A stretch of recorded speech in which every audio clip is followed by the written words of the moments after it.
جس کے کردار کی چمک دلوں کی ظلمتیں ختم نہیں کرتی، اس کی گفتار بھی کانوں سے ٹکرا کے گزر جاتی۔ کانوں کے تلذذ کا ذریعہ تو ہوتی ہے لیکن دل پہ دستک نہیں دیتی۔ فارسی والے کہتے ہیں از دل کی عزت بس دل ویزت، جو بات دل سے نکلتی ہے وہ تھک کر کے دل میں لگتی، اور جو صرف زبان کی نوک سے پھوٹتی ہے وہ کانوں سے ٹکرا کے فضاؤں میں بکھر جاتی۔ تو میں اور آپ کردار کتنے ستھرے ہوں، پھر ہم اچھے خطیب نہیں بھی تو کوئی فرق نہیں پڑتا۔ اسحد و بلال عند اللہ اشہد، بلال کا اسحد بھی مان لیا جاتا ہے۔ کردار کا زور دیکھا جاتا ہے، چہرہ اور چہرے کا دل نہیں دیکھا جاتا، یہاں آنے والے کا دل دیکھا جاتا۔ کون قلب سلیم کے ساتھ آیا ہے، کون سچائیوں کا سودا لے کر آیا، یہاں یہ دیکھا جاتا ہے۔ تو میں اور آپ حضور سے محبت کرتے ہیں تو ہمارا رویہ بتائے ہم حضور سے پیار کرتے ہیں، ہماری طبیعتوں کی لطافت بتائے ہم حضور سے پیار کرتے ہیں، ہمارا انداز معاشرت بتائے کہ ہم حضور علیہ السلام سے پیار کرتے ہیں، ہمارے اسلاف کے چہرے کو دیکھ کر کے لوگ دین قبول کر لیا کرتے ہیں۔ امام محمد بن حسن الشیبانی جب آئے بصرے میں تو یہودیوں کا، عیسائیوں کا ایک جھمگٹا جمع ہوگا، اور ایک عیسائی مناظر نے کہا میں مناظرہ کروں گا، توڑ کے رکھ دوں گا، میرے دلائل کا جواب نہیں دے سکے گا مسلمانوں کا امام۔ لیکن جو ہی امام محمد تشریف لائے، چمکتا ہوا نورانی چہرہ، تو اس عیسائی جو مناظرے کے لیے آیا تھا اس نے جب چہرہ دیکھا تو اس کے لبوں پہ کلمہ جاری ہو گیا۔ تو مسلمانوں نے کہا تم تو مناظرہ کرنے آئے تھے، تم دل دے بیٹھے؟ تو اس نے کہا جب میں نے امام محمد کے چمکتے روشن تاباں چہرے کو دیکھا تو برجستہ میرے دل نے گواہی دی، جب مسلمانوں کا چھوٹا محمد اتنی شان والا ہے تو بڑا محمد کیسا ہوگا۔ یہ شان ہے خدمت گاروں کی، سرکار کا عالم۔ تو ہماری شکل حضور علیہ الصلوۃ والسلام کی غلامی کے رنگ میں ایسی ڈلی ہوئی ہو، اور ہمارے قلب میں ایسا نور ہو۔ آج کی دنیا تو اسیری لہروں کی بات کرتی ہے، یہ آج سائنس نے طے کر لیا ہے کہ کسی شخص کے وجود سے کچھ لہریں نکلتی اور پاس بیٹھنے والا اس سے اثر پذیری قبول کرتا ہے، اثر پذیری لازمی ہوتی، جو فرمایا گیا کہ اچھے بندے کی صحبت عطار کی طرح ہے اور برے کی صحبت لوہار کی طرح ہے۔ تو آج دنیا مانتی ہے کہ اسیری لہریں اثر انداز ہوتی، اور دل پر ہمارے صوفی اثر انداز ہی تو ہوئے تھے، تبھی تو اتنی تقریریں تو نہیں کی تھی خواجہ اجمیری نے، لیکن 90 لاکھ کافروں کی کایا پلٹ گئی اور ایمان کی بحال نصیب ہو گئی۔ تو یہ وہ اندر کی روشنی تھی، وہ باطن کا اجالا تھا۔ تو میں اور آپ اپنے اندر کو حضور کے پیار میں یوں رنگے کہ اندر باہر سے ہم محمدی اور مصطفی دکھائی دیں، ہمارا طرز عمل بتائے کہ ہم حضور کے غلام ہیں، نہ یہ کہ ہمیں بتانا پڑے۔ وہ جاپان سے کچھ لوگ آئے تو مجھے انہوں نے کہا، تو میں نے کہا آج کل تو بہت پھنسا ہوا ہوں، نکلنا بڑا مشکل ہے۔ تو مجھے انہوں نے کہا کہ آپ کتنا عرصہ ہو گیا یہ تبلیغی سفر میں نے کہا 29 سال بیت رہے ہیں۔ تو انہوں نے کہا کہ جو لوگوں کو آپ بتا رہے ہیں کہ سچ بولنا چاہیے، کسی سے جھوٹ نہیں بولنا چاہیے، کسی سے دغا نہیں کرنا چاہیے، 2 نمبر چیز نہیں دینی چاہیے، فراڈ نہیں کرنا چاہیے، خیر خواہی کرنی چاہیے، جو 29 سال سے آپ لوگوں کو سمجھا رہے ہیں وہ کر چکے ہیں، وہ کر چکے ہیں، اور وہ اقدار کی اگلی منزلوں کو پانے کے لیے کوشاں ہیں، اور ہم ابھی تک جو ہے وہ ہمارا دکاندار ابھی تک یہاں کھڑا ہے، جھوٹ نہ بولے تو سودا ہی نہیں بکتا۔ کیسی زندگی ہے ہماری۔ میرے اور آپ کے آقا مولا سے پوچھا گیا کہ مومن بزدل ہو سکتا ہے؟ فرمایا نہیں، بہادر ہوتا ہے، لیکن ہو سکتا ہے کبھی بزدلی کر جائے، بشر ہی تو ہے۔ پھر پوچھا کہ مومن بخیل ہو سکتا ہے؟ کہا نہیں، سخی ہوتا ہے، لیکن ہو سکتا ہے کبھی بخل کر جائے، آخر بشر ہی تو ہے۔ تیسرا سوال حضور سے کیا، مومن جھوٹا ہو سکتا ہے؟ فرمایا جھوٹا نہیں ہو سکتا، یہ طے شدہ بات ہے کہ جھوٹا نہیں ہو سکتا، اور ہم لمحہ لمحہ جھوٹ بول رہے ہوتے، گھر کے اندر بھی جھوٹ، گھر کے باہر بھی جھوٹ، ممبر پہ بھی جھوٹ، محراب میں بھی جھوٹ، گلی میں بھی جھوٹ، حجرے میں بھی جھوٹ، ہماری زندگی جھوٹ سے ہی جڑی ہوئی ہے۔ پھر نتیجہ کیا ہوا؟ بے برکتی، رحمت کے فرشتے 1 میل دور ہٹ جاتے ہیں جھوٹ کی بدبو کی وجہ سے، اور ہم کہتے ہیں کسی نے کچھ کر دیا ہے، بندش ہو گئی ہے، کسی نے کالا کر دیا ہے، اس لیے جو ہے وہ ہمارے گھر میں برکت نہیں ہے، پھر بھاگتے ہیں لوگوں کے پاس، وہ میاں رحمت کے فرشتے تم خود ہی دور کر چکے ہو۔ سچائی کو اپنے ساتھ جوڑ لو، اپنی زندگی کو، آپ کے آقا و مولا حضور ختم المرتبت اس پہ زور دیتے رہے، اور میں کہتا ہوں کہ جو محبوب ہوتا ہے اس کا حکم تو ہے، حکم ہوتا ہے، اس کی عاشق تو منشا کو بھی کافی سمجھتا ہے۔ یہ لازمی نہیں ہے کہ وہ حکم دیں اور ہم اس کو مانیں، وہ تو ماننا ہی پڑتا ہے۔ محبوب کی منشا کیا ہے؟ محبت میں حساسیت ہوتی ہے کہ وہ محبوب کی منشا کو بھی پالے، کہ جائے کہ محبوب واضح حکم دے کسی چیز کا۔ مدینہ المنورہ کی ایک گلی سے حضور گزر رہے تھے، تو ایک شخص مکان تعمیر اس کا ہو رہا تھا، انصاری صحابی کا۔ تو کسی سے پوچھا یہ کس کا ہے؟ کہا فلاں انصاری کا۔ حضور اس طرز کی تعمیر کو پسند نہیں کرتے تھے، تو حضور نے کچھ نہیں کہا، گزر گئے۔ کسی نے اس صحابی کو جا کے بتایا حضور گزرے تھے، تیرا مکان دیکھا تھا، چہرے پہ پسندیدگی کے آثار نمایاں نہیں ہوئے۔ 2-4 دن کے بعد دوبارہ گزران ہوا تو دیکھا ملبے کا ڈھیر پڑا ہوا ہے۔ فرمایا اس صحابی کو بلایا گیا، کہا میں گزرا تھا، تیرا مکان تھا، آج ملبے کا ڈھیر دیکھ رہا ہوں، کیا ہوا؟ عرض کی گرا دیا۔ فرمایا کیوں؟ عرض کی سنا تھا آپ کو پسند نہیں، سنا تھا آپ کو پسند نہیں۔ میں اور آپ سر سے پاؤں تک دیکھیں ہمارا کیا کیا حضور کو پسند نہیں، عقیقے سے ولیمے تک دیکھیں ہمارا کیا کیا حضور کو پسند، انداز معاشرت سے امور سیاست تک دیکھیں ہمارا کیا کیا حضور کو پسند ہے۔ محمد دی زیارت محمد دے رنگ وچ، ان کی محبت کے سانچے میں ڈھل کر کے زندگی گزارنا، یہ حسن ہے، یہ جمال ہے، یہ خوبصورتی ہے۔ حضور علیہ السلام تشریف فرما تھے تو ایک صاحب آئے، تو انہوں نے حضور کو سلام کیا، حضور نے رخ پھیر لیا۔ تو بعض کا ایسا ہوتا ہے کہ رش ہوتا ہے تو اعراض ہو جاتا ہے، ہمارے ساتھ بھی ایسا ہو جاتا ہے، تو وہ سمجھا کہ شاید حضور کی توجہ نہیں ہوئی، تو جدھر رخ پھیرا تو ادھر جیسے جا کے انہوں نے حضور کو سلام کیا، تو حضور نے پھر رخ پھیر لیا، سمجھ گئے کہ حضور ناراض ہیں، لیکن ان کو ناراضگی کی وجہ سمجھ نہیں آئی، تو وہ صحابہ سے پوچھتے پھرتے ہیں بتاؤ حضور مجھ سے کیوں ناراض ہے؟ ہم تو بزرگ ہو، باپ ہو، استاد ہو، مرشد مربی ہو، بڑا ہو کوئی، ناراضگی کی وجہ سمجھ میں نہ آئی تو خود ناراض ہو جاتے ہیں۔ ہم خود کہتے ہیں کہ لوگ میرے سے انہوں نے کلام نہیں کیا، التفات نہیں کیا، لیکن صحابہ ایک دوسرے سے پوچھ رہے ہیں، تو انہوں نے پوچھا کہ حضور میرے سے شاید ناراض ہیں، میرے سلام کا جواب نہیں دیا، 2 مرتبہ میں نے کوشش کی، تو آپ بتا سکتے ہیں ناراضگی کی وجہ کیا ہے؟ میں تو ایک لمبے سفر سے دیر بعد آیا ہوں۔ انہیں غور سے دیکھا کہ ہاں تم نے یہ جو سونے کی انگوٹھی پہن رکھی ہے، شاید ناراضگی کا سبب یہ ہو۔ ان الذھب والفضۃ حرام لذکور امتی، سونا چاندی امت کے مردوں پر حرام قرار دے دیا گیا ہے۔ 4.5 ماشے سے کم وزن کی ایک انگوٹھی شریعت نے جائز رکھی ہے مرد کے لیے، باقی سونے کی تو ایک ماشے کی بھی جائز نہیں ہے۔ اس کو آتش دوزخ کا انگارہ قرار دیا، یہ گناہ بے لذت ہے۔ تو شاید تمہارے ہاتھ میں سونے کی انگوٹھی ہے تو تمہیں پتہ نہیں، چونکہ تو حضور کی ناراضگی کا سبب یہ ہو سکتا ہے۔ وہ آگے بڑھے اور انگوٹھی اتار کے حضور کو پیش کرتے ہوئے کہا حضور کیا اس وجہ سے ناراض ہیں؟ یہ رہی۔ حضور نے انگوٹھی پکڑی اور یوں پھینک لی، ناراضگی کا سبب بھی یہی تھا۔ مجلس شروع ہوئی، گفتگو چلتی رہی، اختتام کو پہنچی، لوگ پلٹنے لگے تو وہ بھی واپس ہوئے۔ کسی نے توجہ دلائی کہ وہ جو انگوٹھی پڑی ہے اٹھا لے، تم تو شرعاً نہیں پہن سکتے، تمہاری بیوی تو پہن سکتی ہے، قیمتی دھات ہے۔ تو صحابی نے جو جواب دیا وہ سنیے، اس نے کہا واللہ لا آخذہ ابدا وقد طرحہ رسول اللہ صلی اللہ علیہ وآلہ وسلم، کہا اللہ کی قسم اس انگوٹھی کو میں کبھی بھی نہیں اٹھاؤں گا جس کو میرے حضور نے پھینک دیا ہے، پڑی رہے، سونا ہے، چاندی ہے، ہیرا ہے، موتی ہے، لال ہے، پکھراج ہے، کچھ بھی ہے پڑا رہے، میں نہیں اٹھاؤں گا، کیوں اس کو میرے حضور نے پھینک دیا ہے۔ میں اور آپ دیکھیں، ہم کوئی ایسی رسم تو نہیں سینے سے لگائے پھر رہے جس کو حضور نے پھینک دیا، کوئی ایسی عادت تو نہیں اپنے ساتھ جڑے ہوئے جو حضور نے پھینک دی ہے، کوئی ایسا رویہ تو نہیں اختیار کیے ہوئے جو حضور نے پھینک دیا ہے، کوئی ایسی دوستی تو نہیں ہم نے رکھی ہوئی جو حضور نے پھینک دی ہے، کوئی ایسا کاروبار تو نہیں کر رہے جو حضور نے پھینک دیا ہے۔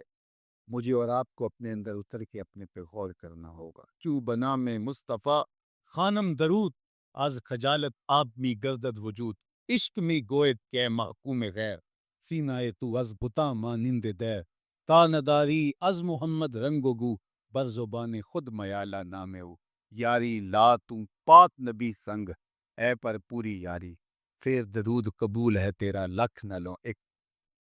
اللہ ان کی اتباع کا کامل جذبہ عطا کرے، اس گھر میں برکتوں کا نزول فرمائے، رحمتوں کے سویرے ہمیشہ طلوع رکھے، اپنی امان اور پناہ کا حصار عطا کرے۔ غالب ہے، تو جب تک قرآن بولتا رہے گا، محبوب یہ گواہی موجود رہے گی، اِنَّكَ لَمِنَ الْمُرْسَلِينَ، سارا زمانہ انکار بھی کرتا رہے، قرآن کی بولی تیری گواہی پیش کرتی رہے گی۔ اور دوسری صفت لگائی رحیم، قرآن اس نے نازل کیا ہے جو رحیم ہے۔ تو علماء فرماتے ہیں اس کی مناسبت کیا ہے؟ کہا کہ اس کے رحیم ہونے کی یہ تھوڑی دلیل ہے کہ رب ہو کے بندوں سے بات کر رہا ہے، اس نے قرآن اتارا ہے اور رب ہو کے بندوں سے ہم کلام ہو رہا ہے اپنے محبوب کی وساطت سے، تو یہ اس کے رحیم ہونے کی دلیل ہے۔ تو یہ اس نے نازل کیا جو غالب بھی ہے، جو رحیم بھی ہے۔ لِتُنذِرَ قَوْمًا مَّا أُنذِرَ آبَاؤُهُمْ فَهُمْ غَافِلُونَ، تاکہ تم اس قوم کو ڈر سناؤ جس کے باپ دادا نہ ڈرائے گئے تھے، تو وہ بے خبر ہیں، وہ غفلت میں ہیں۔ حضرت امام فخر الدین رازی فرماتے ہیں یا ما نافیہ ہے یا پھر یہ ما مصدریہ ہے۔ جن لوگوں نے اس کا ترجمہ کیا ہے عمومی طور پہ مفسرین ادھر ہی گئے ہیں کہ یہ ما نافیہ ہے، تو مفہوم ہوا کہ محبوب آپ اس قوم کو ڈرائیں، مدتیں ہوئی ان کے آباء و اجداد کو بھی کسی نے ڈر نہیں سنایا تھا، تو وہ غفلت میں پڑ گئے ہیں۔ حضرت عیسیٰ علیہ السلام کے اٹھائے جانے اور حضور کے پیدا ہونے کے درمیان 571 سال کا فاصلہ ہے، پھر 40 سال کے بعد حضور نے اعلان نبوت کیا، تو 611 سال ہو گئے تھے کہ قوموں نے وحی کا اجالا نہیں دیکھا تھا، اور اتنی دیر اندھیرے میں رہنے کے بعد اب روشنی ان کو عجیب لگتی تھی۔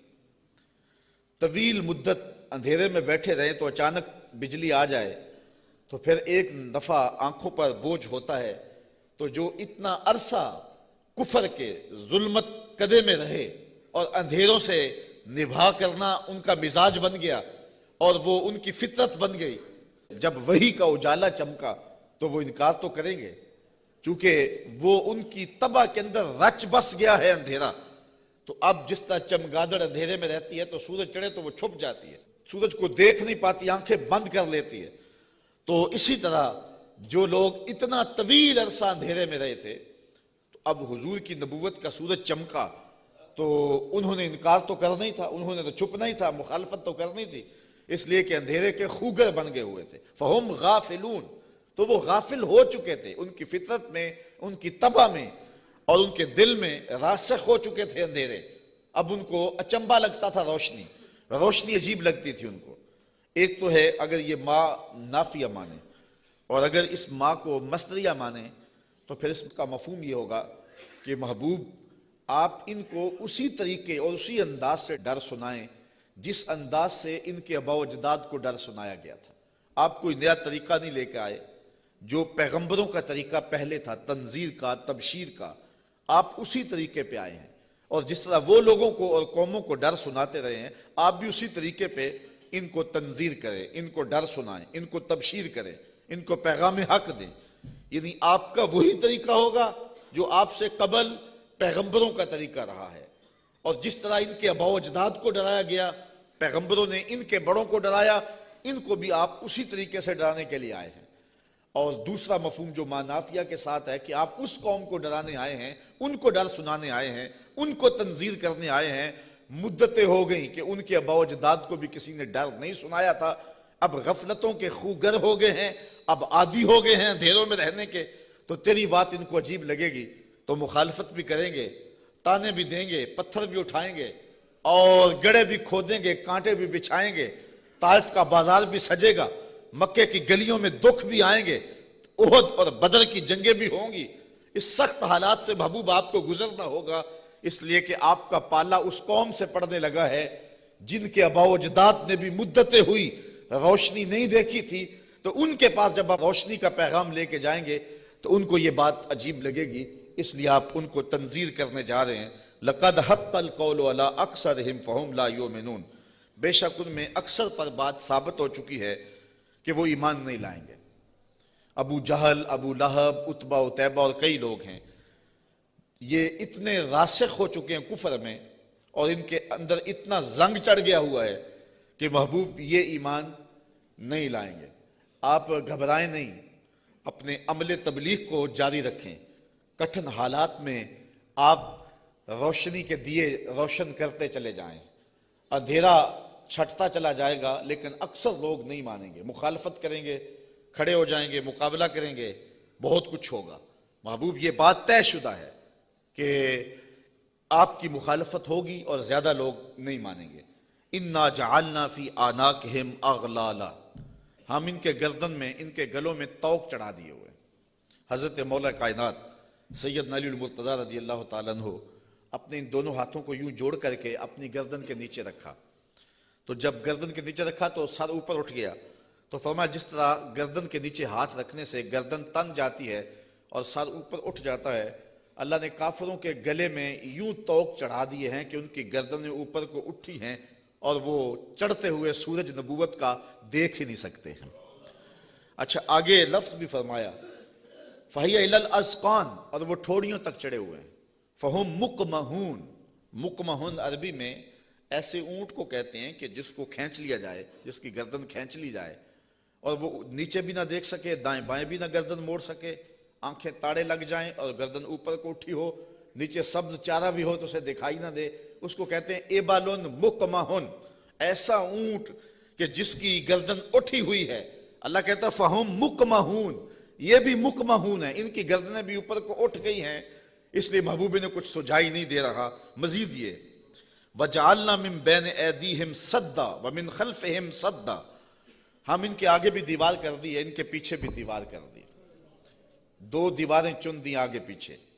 فَأَغْشَيْنَاهُمْ، اور پھر ان کے منہ کے اوپر خول چڑھا دیے، فَهُمْ لَا يُبْصِرُونَ، تو وہ نہیں دیکھ سکتے۔ مجھے بتاؤ کہ آگے بھی دیوار ہو، پیچھے بھی دیوار ہو، منہ کے اوپر کپڑا خول چڑھا ہوا ہو اور نظر تاڑے لگی ہوئی ہو، گردن اٹھی ہوئی ہو، گلے میں طوق ہو، تو چڑھتا ہوا سورج دکھائی دے گا؟ چمکتا ہوا چاند نظر آئے گا؟ ٹمٹماتے ہوئے ستارے سجھائی دیں گے؟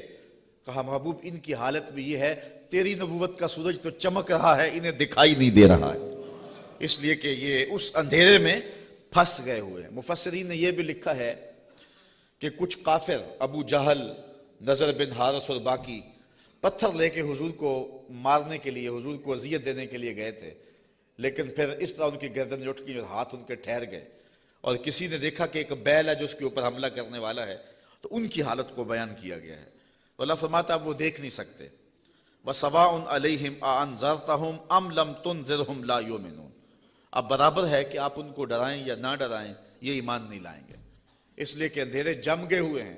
اب یہاں ایک سوال پیدا ہوتا ہے، اور وہ یہ کہ جب اللہ نے ان کو ایسا کر دیا ہوا ہے تو اب اگر ایمان نہیں لاتے ہیں تو پھر ان کا کیا قصور؟ کیونکہ اتنا طویل عرصہ نبی نہیں آئے، پیغمبر نہیں آئے، اندھیروں میں یہ خوگر ہو گئے، تو کہا نہیں ایسی بات نہیں ہے، بات یہ ہے کہ پیغمبر جب آئے تو انہوں نے تکذیب کر کے، پیغمبر کی توہین کر کے، نبی رحمت کی تضحیق کر کے، حضور کا انکار کر کے، اذیتیں دے کے اپنے لیے ایسا ماحول پیدا کر دیا کہ اللہ نے پھر ان کے دلوں پہ زنگ چڑھا دیے۔ اب یہ کچھ دیکھ نہیں سکتے، تو یہ نہیں تھا کہ ان کو روشنی دی نہیں گئی تھی، ان کو اجالا فطرتاً بھی دیا گیا تھا، انہوں نے اسے بھی مسخ کر لیا، اور ان کو روشنی پیغمبر رحمت کے ذریعے سے بھی آئی تھی، انہوں نے اس کا بھی انکار کر دیا۔ اب اس حالت میں پہنچ گئے پیغمبر کی توہین کی وجہ سے کہ رب کی غیرت بھی جوش میں آئی، رب نے دیواریں چن دی، اب کچھ دکھائی دے نہیں رہا۔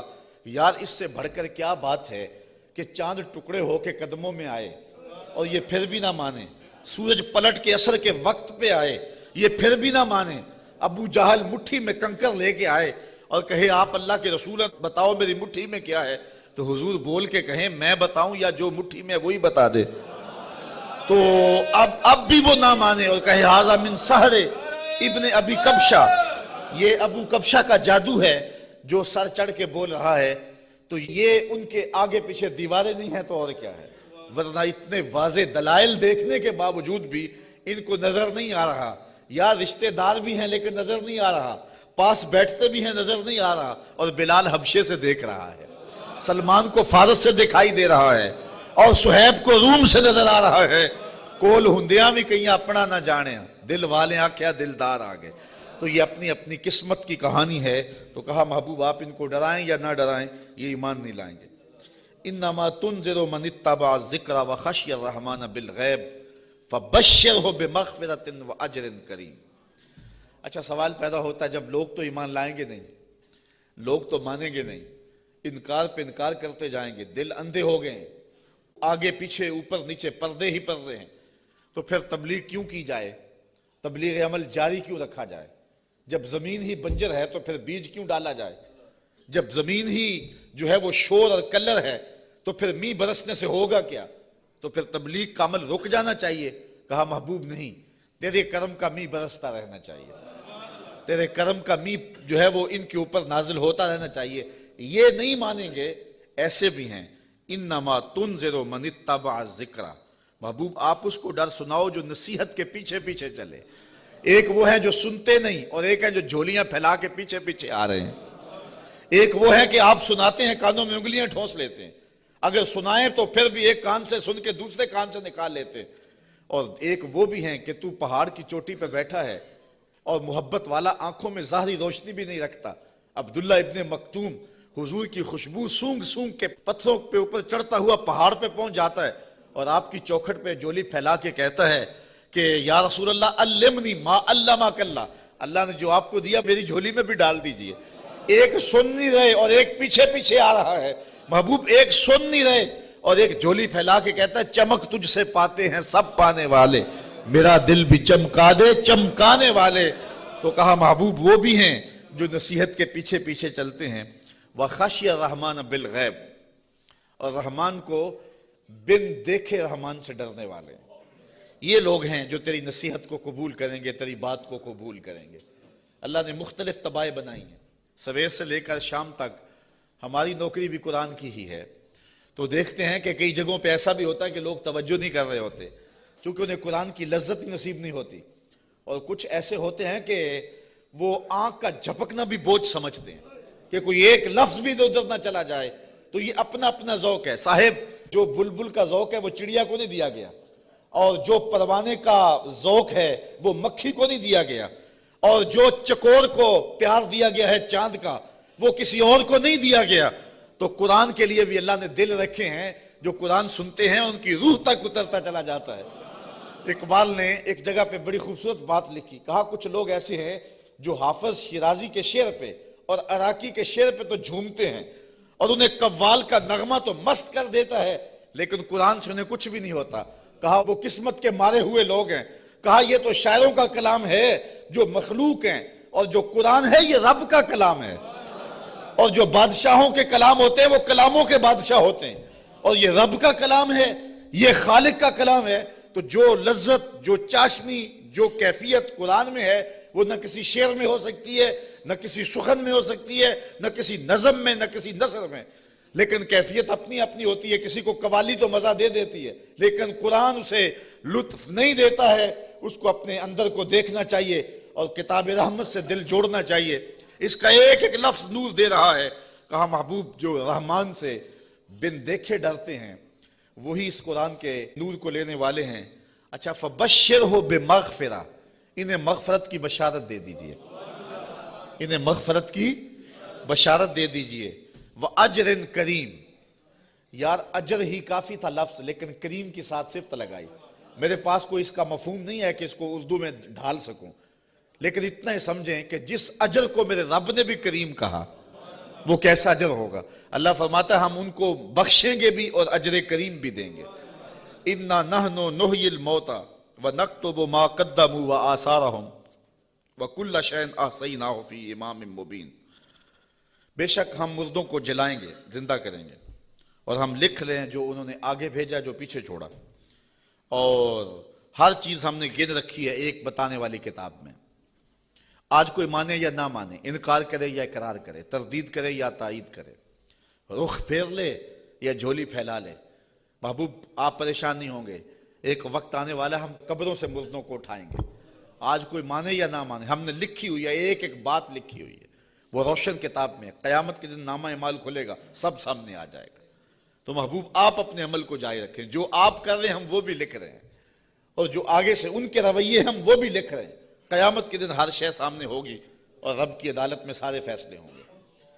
اچھا ایک تو یہ مفہوم ہے جو عامت المفسرین نے بیان کیا اس آیت کا، لیکن ابن عاشور نے اس کا ایک اور مفہوم بیان کیا ہے، اور ذرا سنیے۔ وہ کہتا ہے کہ اس آیت کو انا نحن نحیی الموتى، اس کو ہم ما قبل سے اگر ملا کے پڑھیں تو مفہوم اس کا کچھ اور نکلتا ہے، اور وہ یہ کہ محبوب تیری بات کو کچھ لوگ سنتے نہیں ہیں اور تو ان کے پاس جا کے بات سناتا ہے اور وہ پرواہ نہیں کرتے، ان کے اوپر نیچے آگے پیچھے زنگ ہیں اور پردے ہیں، لیکن محبوب تیرے کرم کا می برستا رہنا چاہیے، ایک دن آئے گا مردے بھی جی اٹھیں گے۔ محبوب تیرے کرم کا می برستا رہے، ایک دن آئے گا ان شور اور کلر زمینوں میں بھی پھول کھل اٹھیں گے۔ اس لیے تو کرم فرماتا رہے اور تو تبلیغ کا عمل جاری رکھ، روزانہ پتھر پہ بھی ایک قطرہ گرے تو ایک دن سوراخ وہاں بھی ہو جاتا ہے، اور محبوب تیری مٹھی بولی جاری رہنی چاہیے، ایک دن زمانہ تیرے کلمے پڑے گا، اور پھر فتح مکہ کے دن لوگوں نے دیکھا سب کے لبوں پہ ترانے میرے حضور کے ہی تھے۔ تو یہ ہے ایک مفہوم۔ اچھا، یہ بات بیان کرنے کے بعد جو اگلا رکوع ہے، مضمون لمبا نہ ہو جائے لیکن میں کچھ مضمون آپ کے سامنے رکھ دیتا ہوں اختصار کے ساتھ۔ اللہ نے اپنے محبوب کے غلاموں کو ان کٹھن حالات میں تسلی دی، وَضْرِبْ لَهُمْ مَثَلًا أَصْحَابَ الْقَرْيَةِ، محبوب انہیں اس شہر والے لوگوں کی کہانی سناؤ۔ یہ محبوب کے قلب کو اور حضور کے غلاموں کے دل کی تسکین کے لیے اللہ نے کہا، چونکہ کہانیوں کے ساتھ ویسے بھی انسان کا جو رجحان ہے وہ طبعی ہوتا ہے، فطری ہوتا ہے، کہانی کی طرف میلان ایک فطری ہے، انسان کی طبع میں رکھا گیا، شوق سے سنتا ہے۔ کسی زمانے میں شام کو بچے دادی اماں کے بستر میں گھستے تھے کہ اس سے کہانیاں سننی ہیں، اور دادی اماں اپنی روایات، اپنا کلچر، اپنی تہذیب، اپنا تمدن اور اپنی خاندانی روایات اس کہانی کے اندر سمو کر کے ان بچوں کو اخلاقیات کا درس، اپنے مذہب کا درس اور اچھائیوں کا درس اور تقوی کا درس اس ایک کہانی میں رکھ کے ان کو دیا کرتی تھی، اور وہی ہمارا کلچر تھا، وہی ہماری تہذیب تھی، اور وہ اپنی روایات کو نئی نسل میں منتقل کر کے جاتی۔ جب سے ہم نے دادی اماں کا بستر چھوڑ دیا ہے اور ٹیلی ویژن کی سکرین سے تہذیب لینا شروع کر دی ہے، اس لیے ہم نے روایات ادھر سے لینی ہے، اور وہی حقیقتوں کے اجالے اور وہی روشنیاں تھی، اور آج ہم پتہ نہیں کیا کس کو کلچر قرار دے رہے ہیں۔ میں 2-4 دن پہلے لاہور میں 4-5 جگہ پہ درس پہ رہا ہوں، اور جگہ جگہ کلچر میلے اور کیا کچھ دیکھتا رہا ہوں، تشہیر اس کی، تو میں کہا تھا جگہ جگہ میں نے کہا یہ ہمارا کلچر نہیں ہے۔ جو ماہرین ہیں اور جو فنون والے ہیں وہ کہتے ہیں کہ جو کلچر ہوتا ہے کسی بھی قوم کا، اس پر جغرافیے کی اور مذہب کی چھاپ ضرور ہوتی ہے۔ یہ کبھی نہیں ہو سکتا کہ کسی قوم کا کلچر، اس کی تہذیب، اس کے جغرافیے سے اور اس کے معتقدات سے، اس کے عقائد سے ہٹ کر ہو۔ تو یہ سارتا پا برہنہ کلچر، یہ ہمارا کلچر نہیں ہو سکتا، نہ مشرقی کلچر نہ حجازی کلچر۔ ہمارا کلچر مغرب کی ہواؤں سے نہیں پھوٹتا، مدینے کی فضاؤں سے پھوٹتا ہے۔ اپنی ملت کا قیاس اقوام مغرب سے نہ کر، خاص ہے ترکیب میں تجھے قوم رسول ہاشمی۔ آج جو کلچر ہمیں دیا جا رہا ہے وہ قطعاً ہماری روایات نہیں ہیں، ہمارا کلچر نہیں ہے، ہمارا تمدن نہیں ہے، ہماری تہذیب نہیں ہے۔ تو بہرحال دادی اماں سے وہ کہانیاں سننا، یہ شوق اور رجحان، یہ فطری ہے۔ تو اللہ تعالیٰ نے قرآن مجید میں کئی کہانیاں ہماری ہدایت کے لیے بیان کی ہیں، اور یہ کہانی بھی وَضْرِبْ لَهُمْ مَثَلًا أَصْحَابَ الْقَرْيَةِ، محبوبی نے اس بستی کے لوگوں کی کہانی سنائے۔ وہ ایک بستی تھی جس کا نام تھا انطاکیہ، اور یہ شام کے غربی علاقے میں واقع ہے۔ وہاں اللہ نے 2 رسول بھیجے ان لوگوں کی ہدایت کے لیے۔ خوشحال بستی تھی، اللہ نے 2 رسول بھیجے، انہوں نے دونوں کا انکار کر دیا۔ اللہ نے ان کی تائید کے لیے تیسرا رسول بھیجا، انہوں نے اس کا بھی انکار کر دیا، حتیٰ کہ ان نبیوں کی تکذیب کی، انہیں گالیاں دی، اور پتھر لے کر ان نبیوں کو شہید کرنے پر آمادہ ہو گئے۔ جب نبیوں کو قتل کرنے لگے تو شہر کے ایک کنارے پر ایک شخص رہتا تھا، اسے جب پتہ چلا کہ یہ نبیوں کو قتل کر رہے ہیں میری قوم کے لوگ، تو تھا تو وہ مسکین آدمی، لیکن اس کے دل میں جذبہ جاگا، وہ وہاں سے دوڑتا ہوا آیا اور اپنی قوم کو کہنے لگا تم قتل کرنے لگے ہو، میں کہتا ہوں ان کے قدم چومو۔ تو وہ جتنے پتھر تھے ان نبیوں پر برسنے کے لیے آمادہ تھے وہ اس شخص پہ برس گئے، اور پھر وہ شہید ہو گیا۔ پھر اس کی لاش سے آواز کیا آئی، یہ قرآن کی بولی ہے۔ ذرا توجہ کر لیں، میں اس کی تفصیلات میں تو نہیں جاؤں گا، لیکن اختصار کے ساتھ مضمون آپ نے سن لیا، اب قرآن کا لہجہ دیکھیے۔ وَضْرِبْ لَهُمْ مَثَلًا أَصْحَابَ الْقَرْيَةِ، محبوب نے اس بستی کے لوگوں کی کہانی سنائیے اذ جاء المرسلون، جن کے پاس رسول آئے، اذ ارسلنا الیہم اثنین، ہم نے ان کی طرف 2 رسول بھیجے، فکذبوہما، اس قوم نے ان دونوں کی تکذیب کر دی، فعززنا بثالث، ہم نے تیسرا بھیجا، فقالوا انا الیکم مرسلون، ان رسولوں نے کہا کہ ہم تمہاری جانب رسول بن کے آئے ہیں۔ قالوا، قوم نے کہا، ما انتم الا بشر مثلنا، تم تو ہمارے جیسے بشر ہو۔ یہ بدبخت اور بد نصیب قوموں کا مزاج رہا ہے کہ پیغمبروں سے روشنی اور نور لینے کی بجائے ان کو بشر کہہ کے ان کی رحمتوں سے اور ان کے دامن سے پھوٹتی ہواؤں سے اور ان کے سینے سے نکلتی شعاؤں سے اور ان کے من سے وابستہ روشنیوں سے اپنے آپ کو محروم کر لیتے ہیں، اور ان کا چلنا پھرنا اور ان کا اٹھنا بیٹھنا، ان کا شادی اور نکاح کرنا اور ان کا بال بچوں میں رہنا اور ان کا بازار میں آنا جانا، اس کو وہ کہتے ہیں کہ یہ اگر نبی ہوتے تو یہ کیوں ہوتا۔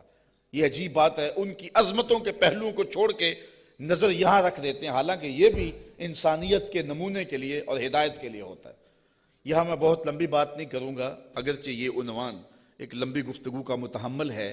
ایک بات کروں گا کہ اصل بدبختی ہے لوگوں کی، ہمارے بزرگ فرمایا کرتے تھے تم نے حلیمہ کی بکریوں کے پیچھے پیچھے دیکھا، سدرہ پر جبریل کے آگے آگے نہیں دیکھا۔ بس جو یہاں نظر جما لے تو وہ محروم ہو جاتا ہے، اور جو اس سمت کو دیکھے تو وہ روشنیاں پا جاتا ہے۔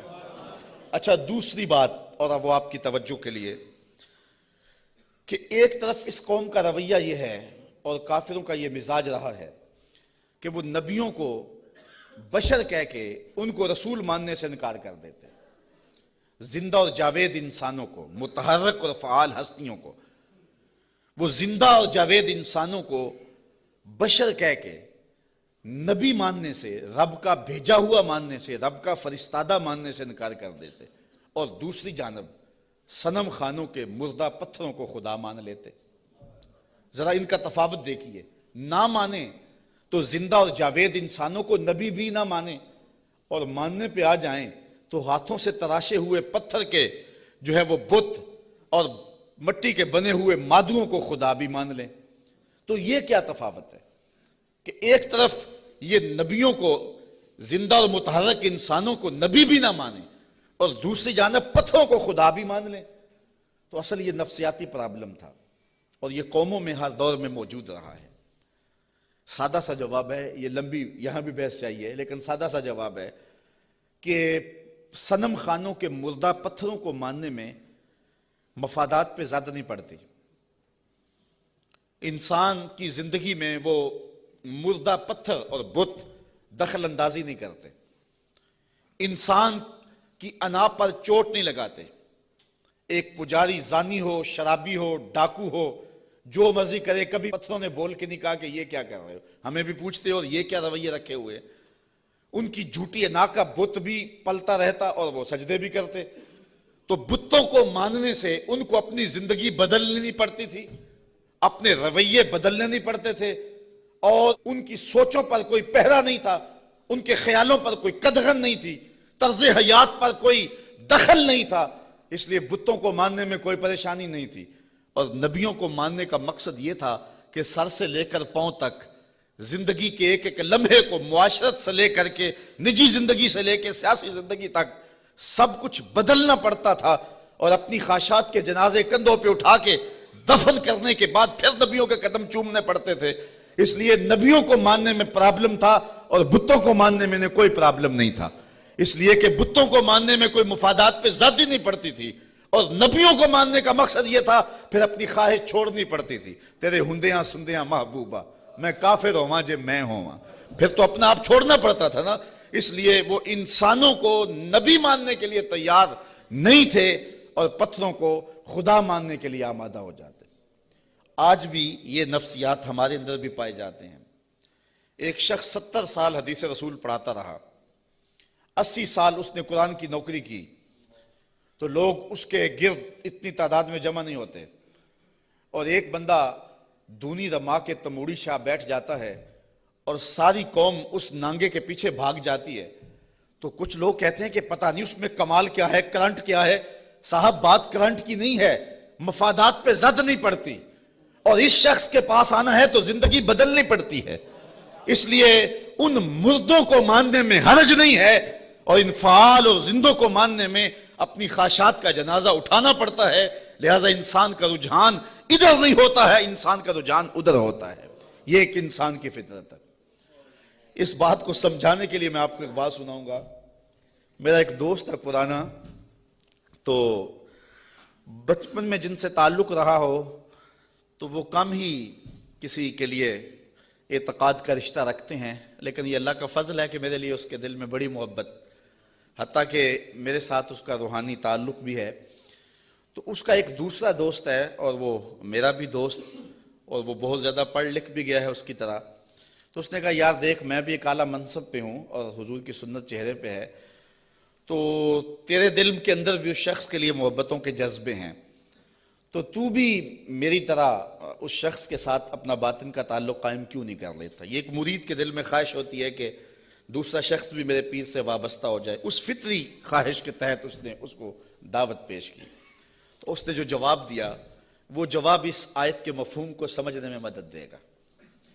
اس نے کہا کہ میں کبھی کبھی اس کی تقریر سنتا ہوں تو یار میں حساس سا آدمی ہوں، رات کو سو نہیں سکتا، تو جس کی تقریریں مجھے سونے نہیں دیتی، اگر میں اس سے تعلق جوڑ لیا وہ تو مجھے زندہ مار دے گا۔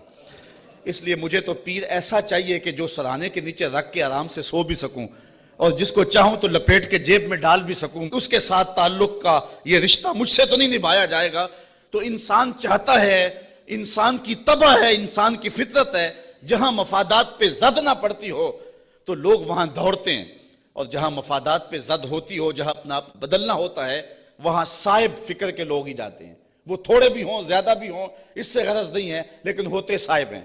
تو ان کافروں کا مزاج یہ تھا کہ پیغمبروں کی یہ کہہ کے تکذیب کر دی کہ تم تو بشر ہو، اور صنم خانوں کے مردہ پتھروں کو خدا ماننے لگ جاتے۔ وما انزل الرحمن من شیء، کہنے لگے تمہارے اوپر رحمان نے کچھ نہیں اتارا۔ ان انتم الا تکذبون، تم تو معاذ اللہ جھوٹ بولتے ہو۔ گالیاں دی، برا بھلا کہا، تکذیب کی نسبت کر دی۔ اچھا، جو شریف آدمی ہوتا ہے اس کا بھی اپنا مزاج ہوتا ہے۔ شریف آدمی سے کوئی الجھ بھی پڑے تو وہ اپنی شرافت کے دائرے سے نیچے نہیں آ سکتا۔ وہ کسی کو گالی بھی دے تو وہ بھی شائستہ انداز کے اندر اس کو سخت لفظ نہیں دیتا، چونکہ اس کی زبان متحمل نہیں ہوتی سخت لفظ کی۔ وہ شیخ سعدی نے لکھا ہے کہ ایک شخص کو کتے نے کاٹ لیا، تو وہ رات کو کرا رہا تھا، تو اس کی ایک چھوٹی سی بیٹی تھی، تو اس نے دیکھا کہ بار بار میرا باپ اٹھ کے کرا رہا ہے، تو اس نے غصے سے کہا، جب باپ چپ ہی نہیں کر رہا تھا، کرائے جا رہا تھا، کہا بابا بابا تو دندہ نہ داری، تجھے کتے نے جب کاٹا تھا تو تیرے دانت نہیں تھے؟ اس نے کہا پتر جب کتا کاٹے تو کتے کو آگے سے کاٹا نہیں جاتا۔ تو جو شریف آدمی ہوتا ہے وہ گالی کا متحمل نہیں ہوتا، اور کوئی سخت لفظ بھی کہے تو اس کو بھی تول کے بولتا ہے۔ اب ان کافروں نے تو گالیاں دی، پیغمبروں کو برا کہا، تکذیب کر دی۔ پیغمبروں نے جواب کیا دیا، ذرا سنیں اور زندگی کا حسن دیکھیں اور اچھے لوگوں کی عادات دیکھیں۔ اللہ اکبر۔ تو ان پیغمبروں نے کہا قالوا ربنا یعلم انا الیکم لمرسلون، ہمارا رب جانتا ہم رسول ہیں۔ ایک تو بات یہ، اور دوسری بات تم مانو نہ مانو تمہاری ضرورت بھی نہیں ہے، جب ہمارا رب جانتا ہے کہ ہم رسول ہیں۔ یہاں بات سمجھانے کے لیے مجھے پھر ایک مثال دینا پڑے گی۔ اوچ شریف سے بزرگ تشریف لائے راول پنڈی، تو علاقہ بھر کے جو سادات تھے وہ اپنے اپنے شجرے لے کر کے تصدیق کے لیے ان کے پاس پہنچے، چونکہ یہ جد امجد ہیں سادات کے۔ تو پیر میر علی شاہ صاحب نہیں گئے، تو کسی نے پیر صاحب سے کہا کہ حضرت سارا زمانہ آیا ہے اور اپنے شجروں کی تصدیق کروائی ہے، آپ نہیں گئے؟ تو پیر میر علی شاہ رحمۃ اللہ تعالیٰ علیہ فرمانے لگے کہ میں وادی ہمراہ میں تھا، میری عصر کی سنتیں قضا ہو گئی، سویا تو حضور خواب میں ملے، اور آقا کریم نے فرمایا سید ہو کے عصر کی سنتیں چھوڑتے ہو؟ تو کہا میرے لیے یہ سند ہی کافی ہے کہ حضور نے کہہ دیا سید ہو کے عصر کی سنتیں چھوڑتے ہو، جب حضور نے سید کہہ دیا اب مجھے کسی اور کی تصدیق کی لوڑ ہی نہیں ہے۔ تو کہا تم مانو نہ مانو ہمارا رب کہتا ہے کہ ہم رسول ہیں، یہی سند کافی ہے کہ ہمارا رب کہہ رہا ہے کہ ہمیں رسول ہے۔ اچھا، اگر آپ کی توجہ ہو تو اس سے ایک اور بات میں آپ کے سامنے رکھنا چاہوں گا۔ جو سچا آدمی ہوتا ہے اس کی طبع کے اندر ایک اطمینان ہوتا ہے، اور جو جھوٹا آدمی ہوتا ہے اس کو کبھی بھی سکون نہیں ملتا، وہ سیاست کے روپ میں ہو، وہ مشائخ کے روپ میں ہو، وہ عالم کے روپ میں ہو، وہ کسی اور بھی روپ میں ہو، اس نے ایک جماعت رکھی ہوتی ہے اپنی تعریف و توصیف کروانے والی، بھنڈ قسم کے لوگ اس کے ساتھ ہوتے ہیں جو زمین سے آسمان تک اس کو اٹھا کے لے جاتے ہیں۔ چونکہ بڑا تعلق مذہبی طبقے سے ہے، ہم دیکھتے ہیں کہ بعض لوگوں کو انہوں نے اپنے ساتھ بھنڈ قسم کے مولوی رکھے ہوئے ہوتے ہیں جو انہیں قطب زماں تو غوث زماں پتہ نہیں کیا کیا کہہ رہے ہوتے ہیں، لیکن ہم ان لوگوں کے چہروں پہ دیکھتے ہیں ان کے اندر چور بول رہا ہوتا ہے۔ اور اسی طرح جس طرح جھوٹا آدمی اس کا سارا زمانہ بھی تعریف کرے تو اسے تو پتہ ہوتا ہے، تو وہ اندر جو ضمیر ہے اس کا ملامت کرتا ہے اور اس کی پیشانی پہ کچھ لکھا ہوتا ہے جو بصیرت والے لوگ پڑھتے ہیں۔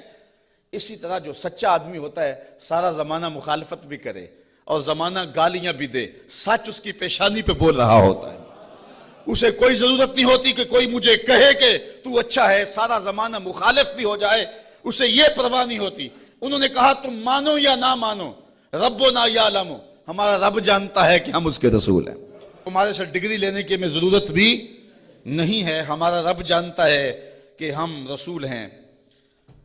وما علینا الا البلاغ المبین، انہوں نے کہا ہمارا اتنا کام تھا وہ ہم نے کر دیا، ہمارا کام تھا تبلیغ کرنا اور وہ کھلی تبلیغ ہم نے کر دی۔ یہ آپ ہر خطیب سے سنتے ہیں، جب تقریر ختم ہوتی ہے تو آخر میں کہا جاتا ہے وما علینا الا البلاغ المبین۔ تو یہاں میں ایک جملہ کہنا چاہوں گا، اگر کوئی شخص قرآن و حدیث بیان کرنے کے بعد کہے وما علینا الا البلاغ المبین پھر تو بات جچتی ہے، اور اگر کوئی ایک گھنٹہ لطیفے سنانے کے بعد اور جغت بازی کرنے کے بعد لوگوں کی پگڑیاں اچھالنے کے بعد پھر کہے وما علینا الا البلاغ المبین تو بھلا بات جچے گی؟ بات تو تبھی جچے گی جب ان پیغمبروں کے مشن کو ادا کرے اور پھر کہے وما علینا الا البلاغ المبین۔ انہوں نے کہا ہمارا کام اتنا تھا کہ ہم نے تمہارے تک تبلیغ کر دی، اب تمہاری مرضی مانو یا نہ مانو۔ قالوا انا تطیرنا بکم لئن لم تنتہوا لنرجمنکم ولیمسنکم منا عذاب علیم۔ کہنے لگے معاذ اللہ ہم تمہیں منحوس سمجھتے ہیں، نحوست کی نسبت ان نبیوں کی طرف کر دی۔ اور مفسرین نے لکھا ہے کہ بارش بھی زیادہ ہو جاتی تو کہتے ہیں ان کی وجہ سے، کبھی دھوپ کڑاکے کی لگ جاتی تو کہتے ہیں ان کی وجہ سے، کبھی کوئی چلتے چلتے کوئی گر جاتا تو کہتے ہیں ان کی وجہ سے، یعنی جو بھی انہیں کوئی تکلیف پہنچتی تو وہ الزام دیتے پیغمبروں پہ کہ یہ آئے ہیں 3 لوگ ہماری بستی میں، اس وجہ سے ہمیں یہ تکلیفیں آ رہی ہیں۔ انہوں نے کہا لئن لم تنتہوا، اگر تم نہ رکے باز نہ آئے۔ اس قوم نے ان 3 پیغمبروں کو الٹیمیٹم دیا، اگر تم نہ رکے تبلیغ کا عمل نہ چھوڑا لنرجمنکم، ہم تمہارے اوپر پتھر برسائیں گے، ولیمسنکم منا عذاب علیم، اور بے شک ہمارے ہاتھوں تم بہت دکھ میں مبتلا ہو جاؤ گے، تمہیں بڑی سزا دیں گے، تکلیف دیں گے۔ انہوں نے جواب میں کیا کہا؟ قالوا طائرکم معکم، کہا تمہاری نحوست تمہارے ساتھ، تمہاری نحوست تمہارے ساتھ ہی ہے۔ اَإِن ذُكِّرْتُمْ، تم یہ سب کچھ اس لیے کر رہے ہو کہ ہم تمہیں نصیحت کر رہے ہیں، ہم تمہیں ڈرا رہے ہیں، تمہیں ہم تذکیر کر رہے ہیں، اور جس کے اندر چور ہو تذکیر اس کو دکھن دیتی ہے اور اس کو تکلیف ہوتی ہے۔ بل انتم قوم مسرفون، تم حد سے تجاوز کرنے والے لوگ ہو۔ اچھا جب انہوں نے یہ کہا تو قوم نے پتھر پکڑ لیے، کسی نے چھری پکڑی ہے، کسی نے تلوار پکڑی ہے، کسی نے ٹوکا پکڑا ہے، کسی نے کلہاڑا پکڑا ہے، کسی نے پتھر پکڑے ہیں، کسی نے ڈنڈا پکڑا ہے، جو کسی کے ہاتھ میں آیا میدان میں لے آئے 3 پیغمبروں کو اور ان کو قتل کرنے کے لیے قوم امڑ آئی۔ اب جب ان پیغمبروں کو شہید کرنے کے لیے لوگ آمادہ ہوئے تو پھر شہر کے کنارے وہ شخص آیا، میں بالکل چھوٹا تھا، 12 یا 13 سال کی عمر ہوگی، میرے والد گرامی رحمت اللہ تعالی علیہ فجر کی نماز میں سورہ یاسین پڑھا کرتے تھے، اور جب اس آیت پہ آتے تو حالت ان کی بھی ہوتی کہ بلک بلک کے رو پڑیں گے، اور مجھے بھی نہیں پتا کہ دل میں کیا اترتا تھا، اس وقت تو پتہ نہیں تھا، چھوٹے تھے، لیکن بعد میں جب مفہوم سمجھ میں آیا تو پھر پتہ چلا کہ اس آیت میں کیا ہے۔ اس کا ترجمہ تو میں آپ کے سامنے رکھوں گا ہی، لیکن آپ لفظوں پہ بھی غور کرنا، لفظوں کی کشش کیا ہے۔ وہ حبیب نجار نامی شخص تھا جو شہر کے کنارے ایک جو ہے وہ غار میں رہتا تھا، اور جب یہ انطاکیہ میں پیغمبر داخل ہوئے تو سب سے پہلے ملاقات اس سے ہی ہوئی۔ اس کو 70 سال ہو گئے تھے، ایک بیماری میں مبتلا تھا اور روزانہ بتوں کے آگے ہاتھ جوڑ کے معافی مانگتا تھا اور اپنی شفا کا عرض کرتا تھا۔ تو پیغمبروں نے جب توحید کی دعوت دی، بتوں کو چھوڑنے کا کہا، تو اس نے کہا کہ تمہارا رب کیا کر سکتا ہے؟ کہا کہ جن بتوں سے 70 سال ہو گئے تو معافی مانگتا ہے اور شفا مانگتا ہے، انہوں نے نہیں دی، ہمارا رب تجھے ایک لمحے میں شفا دینے پہ قادر ہے۔ اس نے کہا کیسے؟ ان پیغمبروں نے ہاتھ اٹھائے۔ اچھا یار، پیغمبر تو ایک ہی ہاتھ اٹھا لے اور پھر 3 پیغمبروں نے ہاتھ اٹھائے ہوں گے تو پھر کیفیت تو کچھ اور ہی ہوئی ہوگی۔ اچھا، اس کی بیماری ختم ہو گئی، فوراً ٹھیک ہوا، اپنے گھر میں رہ کے ذکر فکر میں لگا رہتا تھا۔ یہ پیغمبر تبلیغ کرتے رہے۔ جب قوم نے ان پیغمبروں کو شہید کرنے کا ارادہ کر لیا، وہ دور شہر کے کنارے پہ رہتا تھا اور اس کا گھر کوئی اونچائی پہ تھا اور کسی غار میں رہتا تھا۔ اس نے دیکھا کہ میدان میں لوگ جمع ہیں اور نبیوں کو شہید کرنے پہ آمادہ ہیں، پھر وہ وہاں سے آیا۔ اب قرآن کے لفظ یہاں دیکھیے، یہی حبیب نجار صاحب یاسین ہے۔ ذرا غور تو کرو، قرآن کی نوکری کرنے والوں، دعوت دین دینے والوں، اپنے آپ کو بہت بڑا سمجھو اس اعتبار سے کہ تمہیں یہ سعادت مندی نصیب ہوئی ہے۔ اللہ نے کس اہتمام سے شخص کا ذکر کیا۔ پھر کیا ہوا؟ وَجَاءَ مِنْ أَقْصَى الْمَدِينَةِ رَجُلٌ يَسْعَى، شہر کے پرلے کنارے سے ایک مرد دوڑتا ہوا آیا۔ یار وہ کیسا مرد تھا جس کو رب نے بھی مرد کہہ کے پکارا، وہ جس کو رب نے بھی مرد کہہ کے پکارا، کیونکہ سارا ماحول مخالفت میں ہے اور وہ واقعی مرد تھا، اکیلا آ گیا۔ وَجَاءَ مِنْ أَقْصَى الْمَدِينَةِ رَجُلٌ يَسْعَى، شہر کے پرلے کنارے سے ایک مرد دوڑتا ہوا آیا۔ قال یا قوم اتبعوا المرسلین، کہا میری قوم رسولوں کی اتباع کرو، ان کی مخالفت نہ کرو، ان کو پتھر مارنے لگے ہو، میں کہتا ہوں ان کے قدم چومو۔ اتبعوا من لا یسألکم اجرا وہم مہتدون، ایسوں کی پیروی کرو جو تم سے کچھ مانگتے بھی نہیں اور ہیں بھی سیدھی راہ پہ۔ تو مفسرین فرماتے ہیں پیروی اس کی کرنی چاہیے جس میں 2 کوالٹیاں ہوں، ایک لالچ مزاج نہ ہو اور دوسرا سیدھی راہ کا مسافر۔ ایک بندہ سیدھی راہ پہ ہے لیکن اپنے حرف بھی بیچتا ہے اور لفظ بھی بیچتا ہے، قرآن کی آیتیں بھی بیچتا ہے اور حدیث رسول کے ایک ایک کلمے کو بیچتا ہے، تو اس سے آپ ہدایت نہیں لے سکتے۔ گو ہدایت پہ ہے، وہ بات سچی کر رہا ہے، قرآن کی کر رہا ہے، حدیث کی کر رہا ہے، لیکن وہ لالچی مزاج کبھی بھی تمہیں کسی موقع پہ بھی بیچ دے گا، تمہاری راستہ خراب کر دے گا۔ اس شخص کے پیچھے نہ چلو جو طبعاً لالچی ہے اور وہ تمہیں خراب کرے گا۔ اور دوسرا وہ کہ ہدایت یافتہ بھی ہو۔ اگر کوئی بندہ ہدایت یافتہ نہیں ہے لیکن بے غرض تبلیغ کرتا ہے تو آپ کہتے ہیں یار یہ تو مانگتے کچھ نہیں ہے۔ اچھا تم سے تو کچھ نہیں مانگتا، امریکہ سے تو ڈالر لیے ہوئے ہیں، اس لیے اس کے بھی پیچھے نہ چلو جو ہدایت پہ نہ ہو۔ 2 شرطیں قرآن نے بیان کی ہے، ایک ہدایت پہ ہو اور دوسرا تم سے طلب کچھ نہ کرتا ہو۔ مجھے معاف کرنا، میں پہلے بڑا ماتوب ہوں، لیکن آج جو قیامت توڑی جا رہی ہے، چاہے نعت خانوں کے روپ میں ہو یا علماء کے روپ میں ہو، یہ جو پہلے ایڈوانس لیے جاتے ہیں بعد میں نذرانے وصول کیے جاتے ہیں، اور یہ کیا کیا ریٹ مقرر ہوئے ہیں، یہ کس دین کی کہانی ہے؟ نہ یہ قرآن میں ہے، نہ حدیث میں ہے، نہ رسول کریم کا یہ طریقہ ہے۔ میں قرآن کی کہانی آپ کے سامنے رکھ رہا ہوں۔ اتبعوا من لا یسألکم اجرا، اس کے پیچھے چلو جو تم سے مانگتا کچھ نہ ہو، وہم مہتدون، اور وہ ہدایت والے بھی ہوں۔ یہ اس حبیب نجار نے اپنی قوم سے کہا۔ تبلیغ کا ایک طریقہ بھی دیکھیے، آج حکمت سے بات کرنے کو لوگ بزدلی کہتے ہیں یہ بزدل ہے، یہ گالیاں نہیں دیتا، یہ کمزور آدمی ہے، اس لیے وہ کسی پہ اٹیک نہیں کرتا، جبکہ تبلیغ کی حکمت کو کبھی بھی ہاتھ سے نہیں جانے دینا چاہیے۔ مجھے بتاؤ کہ سارا مجمع مخالف ہے اور سارا زمانہ دشمن ہے، اور جو اکیلا ہی اپنی غار سے نکل کے آیا وہ بزدل تھا یا دلیر تھا؟ قرآن نے بھی اس کو مرد کہا ہے نا، لیکن اس کا تبلیغ کا سٹائل دیکھیے۔ اس نے یہ نہیں کہا کیوں نہیں مانتے، اس نے بھی تبلیغ کا سٹائل یہ دیا، کہا میں اس کو کیوں نہ پوجوں جس نے مجھے پیدا کیا۔ دیکھو تبلیغ کا مقصد اگلے کو سوچنے کا موقع بھی دینا ہے۔ اگر اس پہ اٹیک کر دیا جائے، کسی کو پتھر مارنے، پھر اس کو بات نہیں آپ سنا سکتے۔ تو اگر وہ کہتا نا حبیب نجار کہ تم کیوں نہیں مانتے اس کو جس نے تمہیں پیدا کیا ہے، تو وہ ہاتھ میں پتھر تو پہلے پکڑے ہوئے تھے، فوراً برس جاتے، تبلیغ کا موقع ہی نہ ملتا۔ اس نے یہ بات اپنے اوپر کہی اور سوچنے کا موقع ان کو دیا، کہا میں اس کو کیوں نہ پوجوں جس نے مجھے پیدا کیا۔ تو سوچنے کا موقع ہے نا کہ ہم اس کو کیوں نہ پوجے جس نے ہمیں پیدا کیا۔ پھر کہا وَإِلَيْهِ تُرْجَعُونَ، تم نے پلٹ کے بھی اس کے پاس جانا ہے۔ پھر مخاطبہ ہو گیا، آگے دیکھیے، أَتَّخِذُ مِن دُونِهِ آلِهَةً، کیا میں اسے معبود بناؤں اللہ کے سوا؟ ان یردنی الرحمن بدر لا تغنی عنی شفاعتهم شیئا، اگر رحمان میرا کچھ برا چاہے تو ان کی سفارش میرے کچھ کام نہ آئے۔